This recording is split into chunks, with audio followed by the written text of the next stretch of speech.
I'm sure you've seen plenty of videos on the internet comparing iPhone cameras with hundreds of thousands of dollars of video equipment with cameras that are worth like 5, 6, 8, 12,000 pounds. Well, we're doing something else right now. We're comparing a 8-year-old camera with a brand new smartphone. Let's see.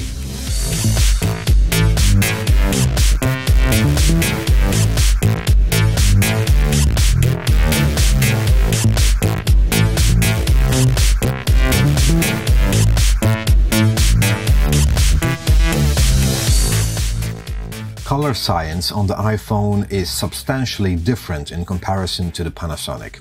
I tried to correct Panasonic footage to match the iPhone's as close as possible, but still, saturation and intensity of colors on the iPhone is much more vibrant, warm and contrasty.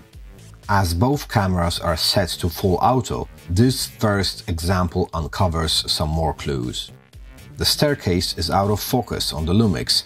It's because the iPhone has a smaller sensor and wants to keep everything in focus by using a higher f-stop value. If you switch to cinematic mode on the iPhone, the bokeh blur effect would be massive, but simultaneously it may be difficult to control. I tried to find more differences by looking at the highlights and the dynamic range, but failed. However, when cropped in to 400%, the difference becomes apparent. The iPhone cameras lack detail. iPhone video is great when you just want to capture a scene and upload the footage to your favorite social media platform. In addition, iPhone gives the user a perception that much more can be done when switching to cinematic video mode. As most people consume media on their small-screen smartphones and cannot display the details cinematographers develop while filming for a big screen, AI enhancements may look good. But believe me, all the post-processing done to a footage is yielding worse results when the original shot lacks quality. And sadly, this is the case in our second example. The detail is just not there on the iPhone.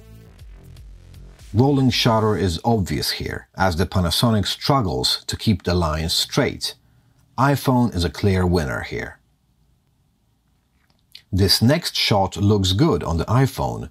You can still see some more controlled depth of field in the Panasonic, but overall, without cropping, the iPhone performs very good.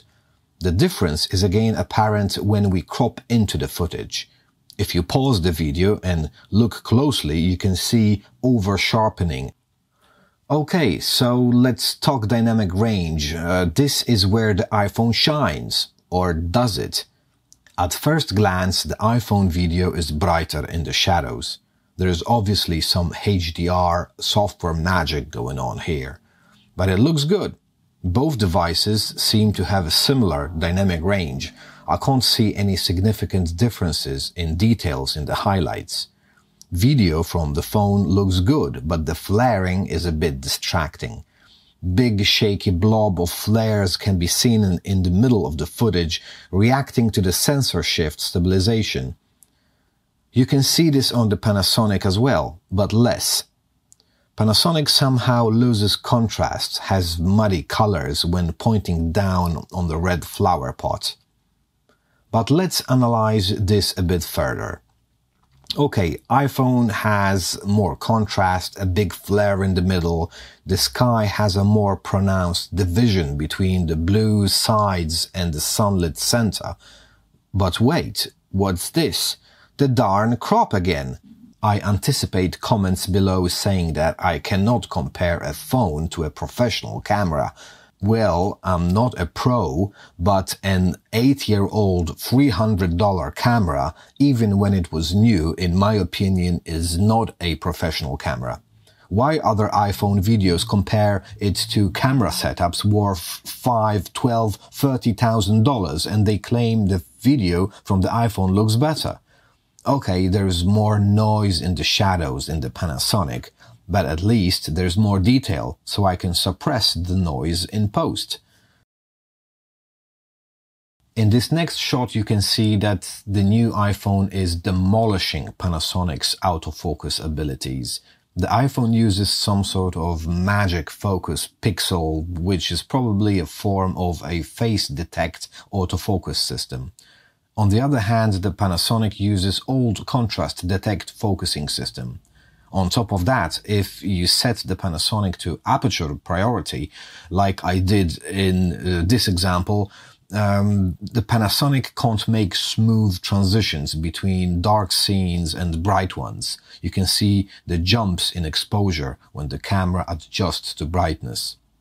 Again, another example where the iPhone just does not have the detail. This is only visible when you crop in, but this dramatically deteriorates the ability to adjust, make changes and add effects to the footage in post-production. Panasonic has 5 stops of image stabilization, but the iPhone footage looks better throughout this test. However, Panasonic still has potential, as the 25mm kit lens does not have built-in image stabilization, so the G80 only uses sensor shift instead of both systems combined. That is why I used stabilized footage using Warp in Premiere Pro. In the next video, I will test the ProRes recording feature of the iPhone and we will see if it's any better.